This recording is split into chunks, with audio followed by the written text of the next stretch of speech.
चलिए हमारे साथ आरएलडी और सपा के गठबंधन के प्रत्याशी अवतार सिंह भड़ाना जी हैं। ट्रैक्टर लेकर के पहुंचे हैं नामांकन दाखिल करने के लिए। सर, चुनाव का नामांकन दाखिल करने के लिए आप पहुंचे हैं। आपके सामने बीजेपी और कांग्रेस को कितनी बड़ी चुनौती आप मानते हैं?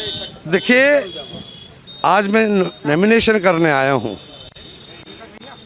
और मैं किसान का बेटा हूं।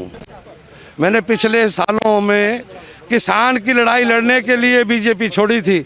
जब किसानों पर, गरीबों पर अत्याचार होने लगे तो मैंने कहा नहीं, हम किसानों की लड़ाई लड़ेंगे। किसानों का निशान है ट्रैक्टर, हम ट्रैक्टर से लड़ाई लड़ेंगे। और यहाँ के इस सरकार को, जिसने गरीबों पर जुल्म किए हैं, विकास नहीं किया है, हम उसके लिए मैं इतना कहना चाहूँगा कि सरकार को पूरे उत्तर प्रदेश में परिवर्तन की है। ये गठबंधन की सरकार बनेगी। भाई आप लोग जाएं बेटे, कोई बात नहीं। आप बीजेपी को विरोधी बता रहे हैं, आप बीजेपी को किसान विरोधी बता रहे हैं। उन्होंने तो वापस ले लिया ना कानून। अगर जो 700 लोग हमारे शहीद हो गए, उनको कौन लाएगा? ये बीजेपी के लोग हमारे उनके परिवारों को, उनकी माँ को, उसकी बहू को, उन लोगों को वो दे सकते हैं क्या? वो आदमी, हमने 1 साल पहले से ये कहते रहे कि मोदी जी, आप अपने मन की बात देश को बताते हैं, लेकिन किसानों की बात भी सुन लीजिए 2 मिनट के लिए। दिल्ली के बाहर पड़े हैं लोग। मतलब किसानों का विरोध झेलना पड़ेगा चुनाव?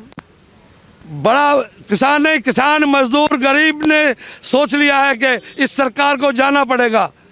योगी जी को मठ जाना पड़ेगा, इसीलिए वापस गोरखपुर मठ ही भेजेंगे, इसीलिए वापस गोरखपुर भेज दिया, इसीलिए मठ भेज दिया गोरखपुर। चलिए, तो ये थे हमारे साथ अवतार सिंह भड़ाना और साफ तौर से कहते नजर आ रहे हैं कि चुनावों में बीजेपी को जो है किसानों के विरोध का सामना करना पड़ेगा। और जिस तरीके से कृषि कानून बीजेपी लेकर के आई, हालांकि उन्हें वापस ले लिया गया, लेकिन उस बात का विरोध जो है वो किसानों में है और इसका खामियाजा बीजेपी को आने वाले समय में इन चुनावों में भुगतना पड़ सकता है।